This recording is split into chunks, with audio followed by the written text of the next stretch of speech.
Europe 1. Il est 8h13 sur Europe 1. Votre invitée, Sonia Mabrouk, est candidate à la primaire d'Europe Écologie Les Verts pour la présidentielle de 2022. Bienvenue sur Europe 1 et bonjour Sandrine Rousseau. Bonjour. Le président de la République à Marseille pour 3 jours afin d'annoncer un vaste plan pour les écoles, les transports, la police aussi après une série de règlements de compte. Est-ce de nature selon vous à provoquer un électrochoc salutaire ? Moi, j'ai l'impression qu'on gère surtout Marseille avec des électrochocs permanents. C'est-à-dire qu'il y a eu Castaner qui, en 2018, avait déjà annoncé un choc. Et puis avant, il y avait eu François Hollande et Jean-Marc Ayrault qui avaient dit aussi qu'ils géreraient la ville comme ça. Et en fait, à Marseille, ce que l'on constate, c'est une incurie de la précédente municipalité à gérer les écoles, les bâtiments, les immeubles. Il y a 800 immeubles en péril aujourd'hui à Marseille. Et donc, en fait, c'est pas à grands coups d'annonce. Et en plus, on connaît les annonces d'Emmanuel Macron et on connaît aussi la difficulté qu'il a à les transformer en actions véritables sur le terrain.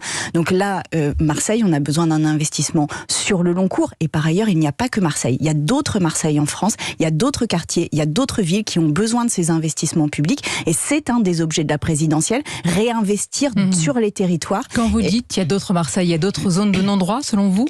Non, il y a d'autres zones où il y a besoin d'investissements publics sur le logement, les écoles, les services publics, les transports, le désenclavement des quartiers les plus en difficulté. On a véritablement besoin d'un investissement massif pour régler ces problèmes-là. Est-ce qu'on a vu, Sandrine Rousseau, des reportages où les dealers tenaient des checkpoints à l'intérieur de quartiers cadenassés, tenus véritablement par des jeunes trafiquants qui narguent les policiers et empêchent parfois les habitants de passer ? On est encore en France quand on voit cela ? Non, mais moi, je suis allée dans les quartiers nord. Déjà, j'ai pas vu ces checkpoints. Ah, vous les avez pas vus ? Mais vous avez vu les reportages ? Non, mais j'étais au cœur des quartiers nord. Et ce que je veux dire, c'est qu'il y a aussi une espèce de surenchère sur l'insécurité à Marseille. Et en l'occurrence, oui, il y a du trafic de stupéfiants à Marseille. C'est pour ça d'ailleurs qu'il nous faut changer notre politique de la drogue, faire en sorte qu'on ait une politique de santé publique sur la drogue et que l'on lutte beaucoup plus activement sur les trafics. Et lutter sur les trafics, ça veut dire aussi donner des moyens au parquet et à la justice pour enquêter véritablement sur les trafics internationaux de drogue. Ce qui n'est pas le cas. Ce qui n'est pas le cas aujourd'hui. Peut-être que vous ne les avez pas vus, mais ils existent selon vous. Aujourd'hui, ce qu'on fait, c'est qu'on prend les gamins qui sont en bas des immeubles, on les prend, on les met en garde à vue, on les relâche, et à l'instant même où ils sont en garde à vue, il y a un autre gamin qui prend leur place. Donc en fait, on est dans une espèce de politique qui est presque shadowkienne. Mais je vous pose une question, les checkpoints existent, vous les avez pas vus, mais ils existent, tenus par les trafiquants qui cadenassent les quartiers, qui empêchent les habitants de passer. Dans plein d'autres quartiers, il y a en effet... Oui, les trafiquants sont des gens dangereux. Oui. Ah oui, ça... Oui, il n'y a pas de problème avec ça. Et oui, il faut lutter activement contre. C'est pour ça qu'il ne faut pas aller en bas de l'échelle du trafic de drogue, mais qu'il faut bien s'adresser au cœur du trafic de drogue. Et ça nécessite des moyens de justice et d'enquête qu'aujourd'hui on n'a pas. Je rappelle que le budget de la justice en France est le 16e d'Europe, ce qui est scandaleux. Sandrine Rousseau, la situation en Afghanistan. Après le vif tollé provoqué par vos propos sur l'accueil parmi les réfugiés de potentiels terroristes en France, pour mieux, avez-vous dit, les surveiller sur notre sol, vous avez plaidé la maladresse de forme, mais sur le fond, est-ce que vous assumez ce matin vos propos ? Alors, maladresse de forme, mais surtout, là, on était dans une situation chaotique en Afghanistan. Les talibans ont repris le pays d'une manière violente, rapide. Autour de l'aéroport, la situation était catastrophique. Il y avait nombre de populations civiles qui ont lutté contre les talibans et qui ont aidé les forces alliées, dont l'armée française, qui étaient là et qui demandaient le rapatriement. Et la question, c'est... Nous sommes la patrie des droits humains. Nous sommes la patrie qui a inscrit dans la Constitution la possibilité d'accueillir des personnes dans la Constitution, d'accueillir des personnes qui luttent pour les libertés. Là, il y avait des personnes qui luttaient contre les libertés. La peur du terrorisme ne doit pas nous empêcher d'accueillir ces personnes. C'est une question de droits humains élémentaires. Il y a le droit humain et il y a aussi le droit à la sécurité et à la protection des Français. Il passe après, selon vous ? Les droits humains... Là, on confond terrorisme et population civile sur place. La population civile sur place qui se massait à l'aéroport n'était pas des terroristes. 99,999% de ces personnes, mais parce que ce sont des personnes qui fuyaient les talibans. Mais ce sont des personnes qui risquaient leur vie face aux talibans. Mais en 2015, utilisant des voies migratoires, plusieurs protagonistes des attentats de Paris sont arrivés sur notre sol, se faisant passer pour des migrants et donnant lieu aux terribles attentats de 2015. Et c'est pour ça qu'il nous faut un système de surveillance du terrorisme au niveau sûr, oui. européen et français. Et la Grande-Bretagne, comme l'Allemagne, qui ont elles aussi été victimes de terrorisme, ont accueilli 2 fois plus de personnes que nous. La peur du terrorisme nous fait perdre nos valeurs doit passer aujourd'hui. devant le droit à la sécurité et à la protection des Français. Ce qui doit passer avant tout, c'est les droits humains. Oui, ces personnes risquent, le droit à la protection des Français. Leur vie, Sonia Mabrouk. Là, il y a des femmes et des enfants qui risquent l'assassinat immédiat. Il y a des personnes qui ont aidé l'armée française qui risquent l'assassinat immédiat. Oui. Il y a des poètes qui sont tués. Et Comment on fait on a pour tous un cœur, accueillir Sandrine ces Rousseau. personnes? Et ceux qui sont sur notre sol et qui risquent des attentats, vous pensez à eux? On a une politique antiterroriste sur notre territoire et en Europe, et utilisons cette politique antiterroriste. Mais encore une fois, la Grande-Bretagne et l'Allemagne ont accueilli largement.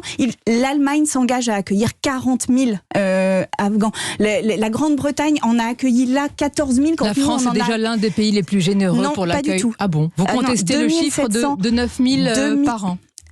2700 accueils là lors de la crise afghane. En Allemagne, c'est 4800. En Grande-Bretagne, c'est 4800. Sortons des chiffres. Est-ce que vous reconnaissez quand même une grave faute avec de tels propos pour une candidate à la primaire, mais aussi à la présidentielle que vous êtes? Je reconnais une maladresse de langage et un raccourci, ça je l'ai reconnu. Et je vous dis aussi que les propos que j'ai tenus dans cette émission étaient des propos face à une extrême droite qui était déchaînée, xénophobe. Je me suis demandé combien vous allez tenir avant de me citer l'extrême droite.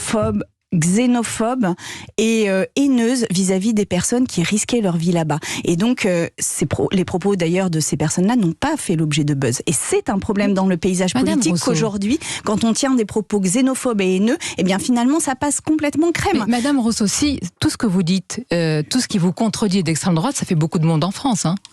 Parce que vous dites extrême droite pour disqualifier toute opposition. Je dis extrême droite quand on a des discours xénophobes et haineux, oui. Mais qui, et c'est profondément Parce que vous avez la passion des étiquettes pour tenter d'anesthésier le débat. Mais qui est l'extrême droite aujourd'hui? Puisque si c'est à la droite de l'extrême gauche, ça fait beaucoup de monde en France. L'extrême droite, c'est toutes les personnes qui refusent d'entendre que les droits humains font partie de l'ADN de notre pays. L'extrême droite, c'est toutes les personnes qui veulent fermer les frontières aux personnes qui sont en danger immédiat. L'extrême droite, c'est toutes les personnes qui attisent les haines au sein de notre pays. Et l'extrême droite, aujourd'hui, oui, a avancer dans la bataille culturelle, et c'est la candidature que je porte que de m'opposer à eux sur le fond des idées qu'ils portent. Et vous êtes une victime, cette extrême droite, je suppose. Je suis pas du tout une victime, au contraire, je suis une femme politique et une leader politique qui entend mener ses idées jusqu'au bout et porter des idées très différentes de celles qui envahissent l'extrême droite. Ce débat sur l'Afghanistan. Je me permets d'ailleurs de soutenir... Pardon ? On poursuit sur l'Afghanistan. Selon vous, Sandrine Rousseau, pour bien comprendre votre vision, est-ce que le taliban modéré ou inclusif existe ?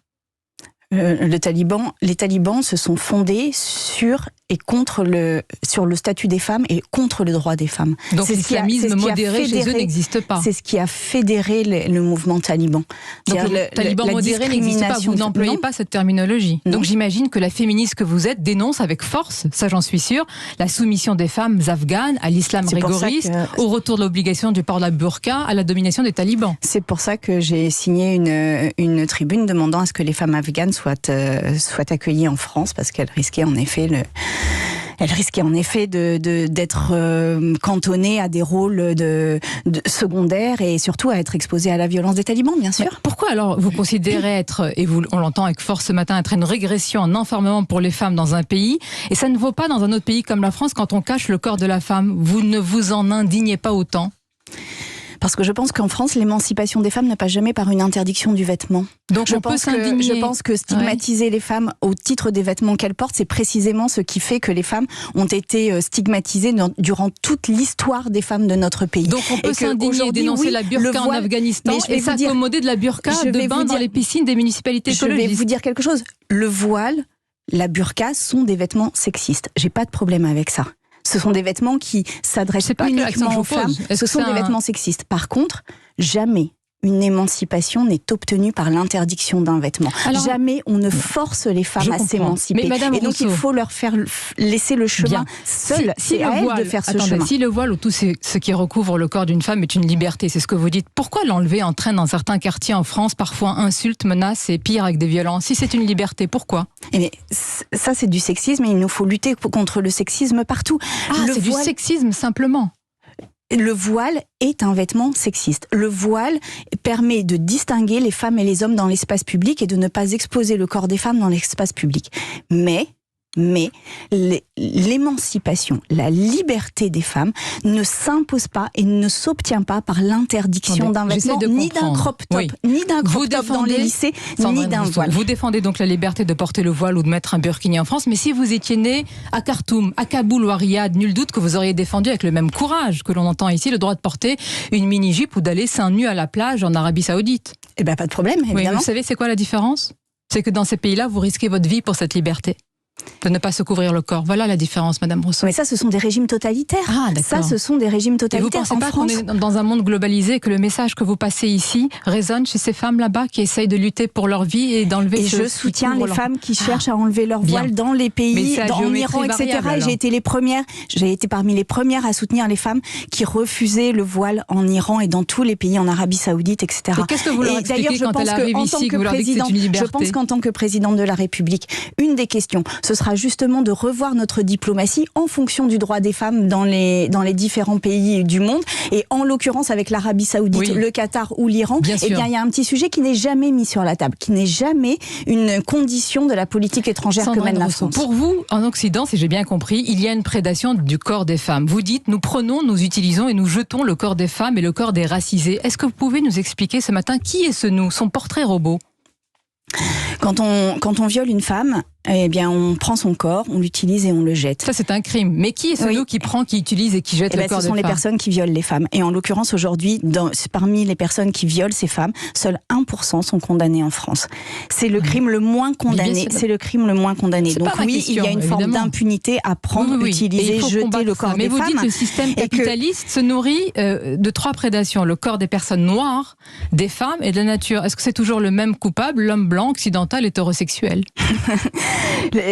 Quand je parle des prédations, j'ai parlé des prédations à l'origine du capitalisme. Et oui, le corps des Noirs a été utilisé sur le début, le lancement de ce capitalisme, ça s'appelait l'esclavage. Et oui, ça a été utilisé dans des plantations pour que les Occidentaux puissent s'enrichir et développer la révolution industrielle. Vous êtes universitaire, Madame Rousseau. Je suis universitaire. Vous connaissez les traites négrières. Oui. Pourquoi, selon vous, la traite arabo-musulmane ou intra-africaine est-elle volontairement occultée dans les mémoires de l'esclavage ? Elle n'est absolument pas volontairement occultée. Elle n'est absolument. Donc l'homme blanc n'est pas le seul oppresseur. Elle fait l'objet de nombreuses recherches parmi les écrits universitaires. Est-ce que vous savez combien elle a duré par rapport à la traite occidentale ? Par ailleurs, c'est vous qui dites homme blanc, moi je n'ai pas dit homme blanc. Donc il n'est pas l'oppresseur pour vous. Je n'ai pas dit homme blanc. C'est vous qui le dites. Vous dites femme noire, et je dis que donc le je suppose que par opposition, c'est homme blanc. C'est vous qui le supposez, donc et c'est vous qui faites les raccourcis, et c'est les raccourcis que je subis depuis le début de ma campagne. Et j'ai envie de vous dire attention, c'est la victimisation qui revient au galop. Pardon. Là, vous avez dit non, alors je sais pas, j'essaie de vous suivre. Quand je vous parle d'un système oppressif, oui, nous sommes dans un système oppressif. Quels sont les responsables de ce système oppressif ? Ce ne sont pas les personnes individuellement, ce sont les rapports de domination et les rapports sociaux structurels de notre société. Mais qui domine ? Est-ce qu'il y a un privilège blanc ? Est-ce que c'est l'homme blanc ? Il y a des privilèges dans notre société, bien sûr. Quand moi je sors de chez moi et que je n'ai pas besoin de me poser la question de savoir si j'ai une carte d'identité sur moi, alors que quand vous habitez dans un quartier et que vous avez une couleur de peau différente, vous ne pouvez pas sortir de chez vous sans avoir de carte d'identité, parce que vous savez que vous aurez de multiples contrôles aux faciès dans la journée. Eh bien oui, c'est mon privilège que de penser de sortir de chez moi le matin sans penser à cette carte d'identité. Et c'est aussi une oppression que d'obliger ces personnes-là à avoir en permanence des papiers d'identité. Il faut évidemment casser ces logiques. C'est pour ça que vous avez parlé dans votre discours de médecine communautaire. Ça m'a beaucoup interpellée. C'est quoi la médecine communautaire ? La médecine communautaire, c'est pas moi qui ai inventé le nom. C'est une médecine qui a été pensée au moment de l'épidémie de SIDA, où les personnes gays qui étaient, les personnes gays de Paris et d'ailleurs en France, n'arrivaient pas à aller chez les médecins de famille parce que elles n'arrivaient pas à dire à ces médecins qu'elles avaient eu des pratiques sexuelles, soit homosexuelles, soit des pratiques sexuelles importantes. Et aujourd'hui, ça veut dire quoi ? En fait, on a pensé cette médecine communautaire en disant qu'il fallait des personnes qui nous ressemblent, pour pouvoir dire sans honte. On va aller droit au but. C'est-à-dire, moi, Sonia Mabrouk, je dois aller voir un médecin de quelle origine ? Mais vous allez voir le médecin que vous voulez. La question, c'est que quand on a une épidémie de SIDA ou quand on a une épidémie de Covid et que les personnes... Vous le savez bien, soyons honnêtes. Si on parle de ça, quand on a une épidémie épidémie de sida et que les personnes n'osent pas dire leur pratique sexuelle, on met tout le monde en danger. C'est-à-dire qu'on permet cette épidémie de se poursuivre. On est dans la même situation sur le Covid aujourd'hui, où les taux de vaccination ne sont pas les mêmes selon le niveau social, le revenu, etc. Est-ce qu'on s'est posé la question de savoir pourquoi en Guadeloupe les personnes étaient à ce point-là peu vaccinées? Pourquoi on s'est pas questionné sur la difficulté qu'elles avaient à croire en la médecine? Peut-être parce qu'il y a un manque de rationalité. J'en viens à ce que vous avez dit dans un entretien pour conclure à Charlie Hebdo. Le monde crève, avez-vous dit, de trop de rationalité, de décisions prises par des ingénieurs. Je préfère des femmes qui jettent des sorts que des hommes qui construisent des EPR. Ça fait un problème avec la rationalité. J'ai un problème avec la rationalité du profit, avec la rationalité de l'organisation sociale qui fait qu'il y a des discriminations structurelles. Oui, j'ai un problème avec cette rationalité-là. Et je la combattrai dans ma campagne présidentielle. Mais pourquoi ce ne sont pas les hommes qui construisent forcément des EPR? Est-ce que votre féminisme ne rime pas avec un peu de sexisme? L'écoféminisme a trouvé sa source dans les luttes antinucléaires, et ce sont des femmes qui ont lutté partout dans le monde contre les projets nucléaires, et c'est cette référence-là que je mettais dans le débat public. Et on voit que les luttes, et particulièrement celles qui ont été menées par des femmes, ont souvent été ridiculisées, invisibilisées, oubliées par l'histoire. Pourtant, ces luttes des femmes ont permis de ne pas avoir de centrales nucléaires à des endroits tout à fait déterminés. La rationalité, vous n'allez pas me jeter un sort ce matin sur Europe 1. Eh bien, pourquoi pas. Bon, écoutez, à voir. Je crois que je suis quand même immunisée. Merci Sandrine Rousseau d'avoir répondu aux questions ce matin sur Europe 1. Merci à vous pour l'invitation, et une petite pensée à la rédaction quand même qui a beaucoup souffert cet été, et aux journalistes qui sont partis. Oui, bien sûr. Et comme vous êtes la grande liberté des opprimés, merci de l'avoir dit ce matin sur Europe 1. Bonne journée à vous. Merci Sandrine.